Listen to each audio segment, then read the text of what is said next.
Years ago, about 13 years now, I had the unfortunate experience to go through a divorce, a marital divorce. And it was painful. It was painful. And I think anybody who's been through a divorce, even ones that go as well as could be expected, are often surprised to experience the level of hurt that's involved with that. In my case, there was a betrayal that was involved. And when I was first going through it, I was almost ashamed to say that. But now I have ownership of it, and I understand that there were some things that I did to encourage that situation, and I take responsibility for that. Having said it, it was a painful experience. There was a young child involved, and there was the division of marital assets and friends and in-laws and things of that nature. But looking back at it now, 13 years, it was probably one of the best things that ever happened to me. I can't believe I'm saying that, but it really is. It is true. And aside from the damage to my young daughter, the emotional damage, she's recovered as well as could be expected and is doing well. That process of going through a divorce is something I think we're feeling as a country. We would like to believe that we live in a certain type of country, that our rights are protected, and that other people, even though there are disagreements, have our best interests in heart. And even as I say this now, I'm almost laughing at the idea that there are people in this country that have my best interest at heart, even though they may disagree with me.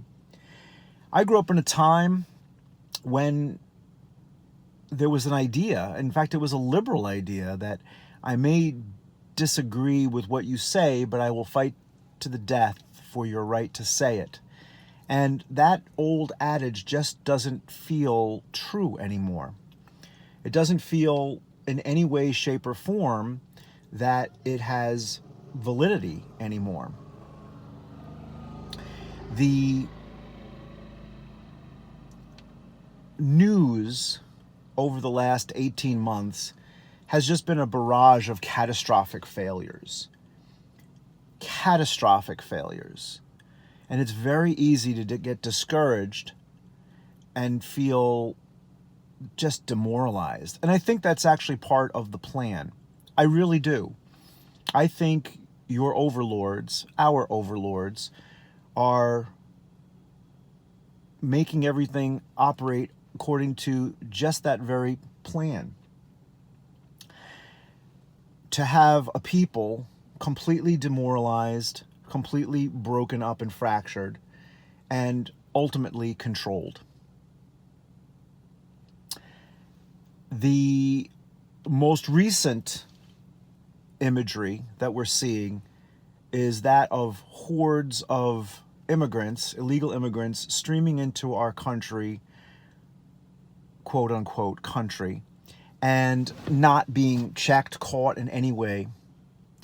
And so the message is very clear. You're not important. Things are going to change.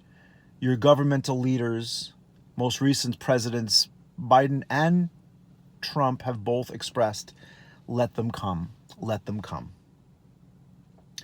I am fortunate to listen to a content creator by the name of Legal Man. The Quash is the name of his show. It's on Patreon. I believe he's on Twitter, although I'm not on Twitter. I support the work of Legal Man. And he did a show recently which really had a big effect on me. Because in this sphere of feeling disappointed about things, the first question that comes to mind is, well, what can we do?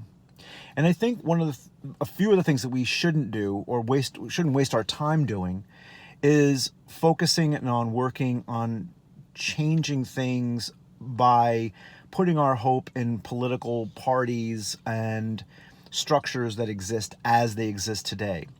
Something that he did, which I thought was very, very effective, and I very much plan to implement it here in my state, is to advocate at the state level, because we all know that the federal behemoth is completely corrupt and needs to immediately be decentralized, the administrative state that is called the federal government. But if we could focus in on our state governments by putting it, the issue of secession on the ballot at some regular interval, which puts the burden of staying a part of the Union as a proactive stance. In other words, some larger supermajority would have to vote affirmatively to stay in the Union as it is. And if that cannot be achieved, that secession would immediately happen.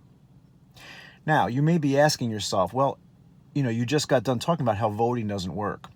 And while that is probably true, we've definitely seen how it doesn't work in some cases by controlling a few choke points. At the state level, it kind of still does. And at this point in our journey together, it is a way of either, one, actually affecting some positive change and making something happen, but putting the burden on the government, not on the people. Or two, it actually shows unequivocally, very clearly, that the system that you live in is completely corrupt and that your overlords want it to continue as is. It will be a very big, eyes wide open type of experience for those who go through that exercise. Now, that is something that we can all do individually. I literally can take a sign and stand on the corner somewhere with a sign that says secession ? And I will probably get a lot of people throwing me the bird, maybe some weird looks, but I actually may get some people stopping and kind of asking, what's that all about? And my hope is that if I could do that here in my own individual little world, that I can build a coalition of people that understand the value of escaping a system that is completely corrupt. We may not be successful politically in the way that I've just described, but what a wonderful way to build a community locally, a freedom cell, as I've spoken about in the past, a great exercise in making that happen. So I am going to be doing that, and I give full credit to Legal Man. I encourage you to listen to his show. I encourage you to support his work. He's a great guy. I am giving him full credit for this idea. I am hoping that in my small way, in my small state, I can connect with others who feel very sympathetic about this issue, and that we will work at this point to put people in public office at the state level who will support this initiative.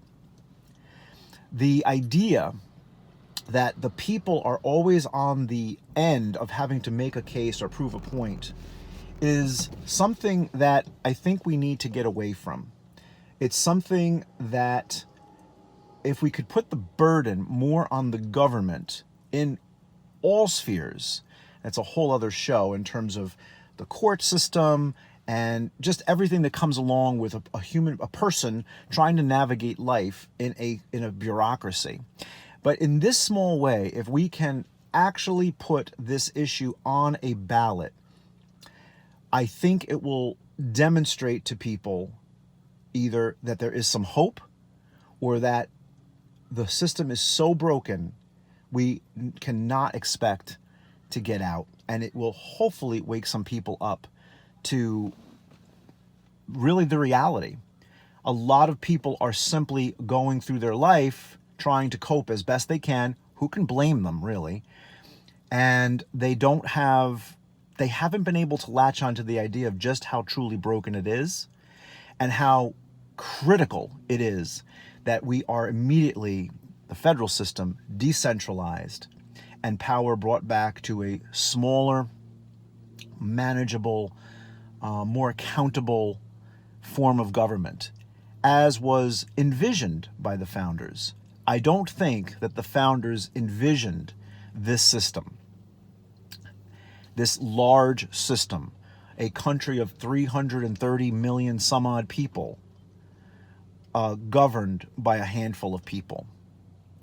That where electors with a 51% majority could rule over 49% of the population. That doesn't work. It's not working.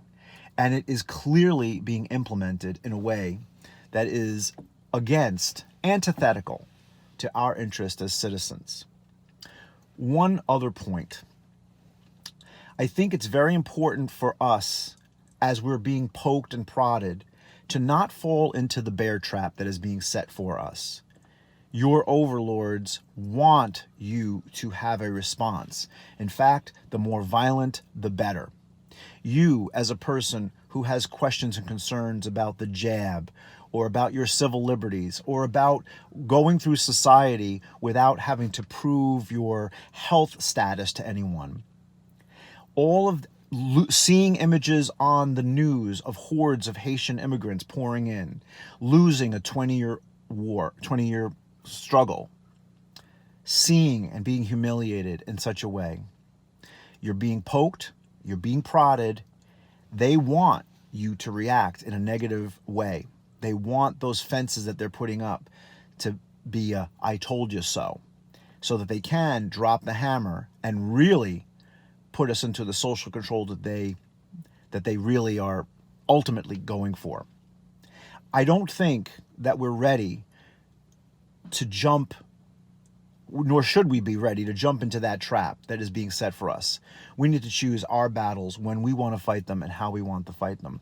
And I would argue, I concur with Legal Man, that one way we can do that is to work this process.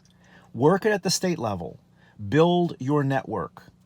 Work towards putting these issues up for dialogue and conversation. You will learn if the people who quote unquote represent you today truly represent you, or if it's just a show and they're just one more person that is giving lip service to it. I encourage you to put those efforts in place today, because at some point in the future, there may be a need for other types of actions, but those other actions will be set by us, not by someone who's waiting to ambush us. So I encourage you all. I hope that you can maintain the discipline that is necessary to do this. I want to encourage you to move forward and take those proactive steps. I think that there's victory on the other side of this. There will be some challenges along the way. Some of us individually will get snuffed out. We will feel the wrath. But I think once the brush fire of freedom and liberty starts to really take hold with the wind at our back, success will be there. So I want to encourage you to maintain that perspective that victory is ultimately where we're headed. We just may have a hard time getting there. There may be some challenges along the way. So until we next meet, freedom fighters, stay free, stay strong, get connected, and hang in there.